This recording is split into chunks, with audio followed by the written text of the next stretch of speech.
গ্রামের এক কোণে ক্ষুধার্ত চোখে তাকিয়ে থাকা কিছু নারী কাঁদছিল। তাদের মুখে অভাব, হাতে কাজ, কিন্তু মাথায় স্বপ্ন ছিল। তখন একদিন গ্রামে এলেন চুপচাপ এক শিক্ষক, ডক্টর মোহাম্মদ ইউনুস।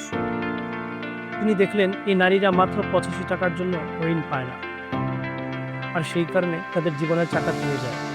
তিনি ভাবলেন, যদি আমি নিজের টাকায় তাদের সাহায্য করি, যদি আমি বিশ্বাস করি তাদের প্রতি, তাহলে কি কিছু বদলাতে পারি?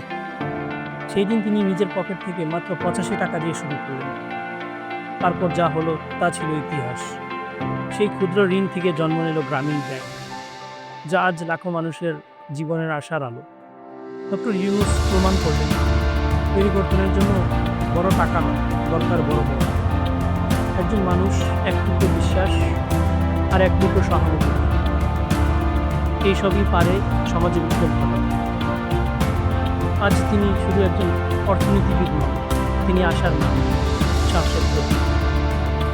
তিনি বলেছিলেন, আমরা মানুষকে দান নয়, সুযোগ দিতে চাই।